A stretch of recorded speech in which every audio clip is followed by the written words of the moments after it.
What's up, everybody? Hopefully you guys are doing good as always. This video will show you how to make plans, and it's very important to do so in order to attack, to defend, and in general to gain advantages in chess. A lot of people have this misconception that it's very hard to make plans and you have to, look ahead 20 moves and find tactics that are 10 moves away, but the reality is it's very simple, and I'll use a game that Eric Rosen played in to show you just how easy it is to do. So Eric Rosen has the white pieces. We see d4, d5, c4, the Queen's Gambit, Slav defense.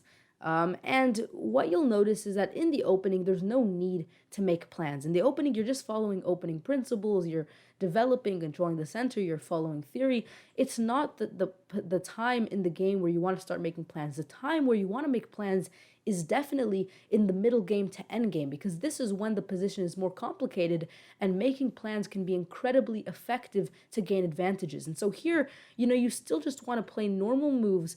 And I guess right here we can kind of stop, because this is a great time to make a plan, okay? Here we're already entered into the middle game stage of the game, and here is where we want to start figuring out what we want to make a plan with and how are we going to execute that plan. So let's go ahead, pause here, and figure out what is the biggest weakness for black right now. I would say a huge weakness is this b4 pawn, because this b4 pawn is out of sync with the rest of black's pawn structure. Notice that this b4 pawn, it's kind of pushed down too much. If it was here instead on b5, then this is a completely fine structure. Everything's connected. But here, it's out of sync and it's not connected by this other pawn. So the first thing in order to make a plan is to figure out a weakness or a place that you want to exploit and you want to kind of attack, I guess. So here, for example, this is a big weakness. This is something you want to attack and definitely, take advantage of. And so, how can you attack this? Well, the first thing you'll notice is that, yes, you can try to reroute your bishop here to attack. You can maybe add a queen to the attack. But a big problem for you is that there's these rooks and queens on the board. And while these rooks and queens are on the board, there's always going to be the potential to just stack, a rook and a queen or a rook and a rook here on this b file. And there we go. We have two more defenders. And because of that constant potential for black to defend on the b file with these major pieces, it's very hard to actually gain enough, materials to attack this pawn. Which is why in this position, before you actually can kind of execute the plan of taking this pawn, you want to first think of another kind of side plan, which is going to be to trade off the rooks and the queens. And by doing so, by trading off the rooks and the queens, you're going to make it a lot easier to take this pawn, because like I just mentioned, there's not going to be two major pieces on this file here just simply defending. And so here, what you're going to want to do is trade. So first, black helps you with that first trade. But with the next trade, you want to castle and you want to offer a trade here on the a file. So notice that it's not very difficult to figure out your plan. You want to attack this, but oh wait, the rooks and the queens will easily defend. So first I want to trade the rooks and the queens, and that's exactly what Eric Rosen manages to do here. Now, first off, black doesn't have to trade. I mean, black can move back here, but in this position, you've already traded off the rooks, and I mean, you can already eventually, hopefully, take control of the a file and maybe put a queen, for example, here, and you'll probably be able to take over this pawn eventually because you've already traded off the rooks. And so, I mean, for black, it's okay to take here, I guess. The bishop takes on b1, and now what is Eric Rosen going to do? Obviously, he's going to target this pawn. He already did the plan of taking away the major pieces, and so, of course, he's just going to reroute the bishop over to d2, where it's just going to be able to take the pawn. There's nothing that black can do, and there we go. Eric Rosen wins the pawn. And so that is the first major plan that he really did, which was to kind of trade everything off so he can eventually win this pawn and create a free pawn on the b file that can hopefully attack. But, when you make plans, it's not all, attacking plans. Here, this was a plan to attack. You wanted to take this pawn so you can then attack with this other pawn.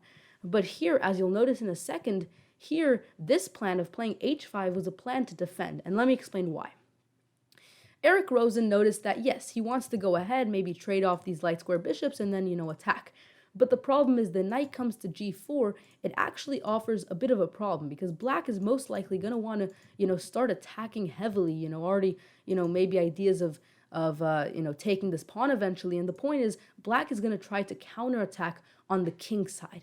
And Eric Rosen does not want to allow that to happen. So what does he do? He plays h5.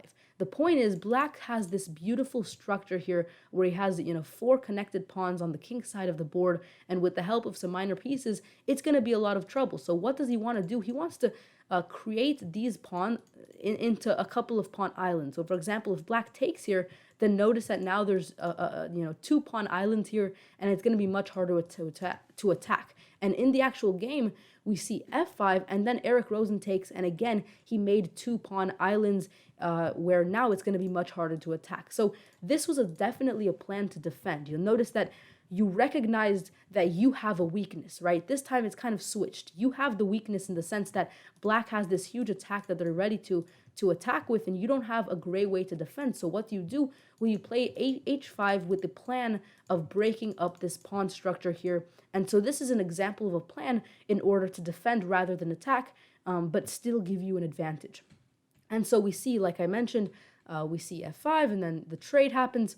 And from here, there's a ton of other plans that Eric Rosen, thinks of. He obviously is looking into this fork, which will win the pawn and the king. But the problem is, if he, plays it right now, obviously the knight will take. So of course he has to play f3, but then the knight can take here. So what does he do?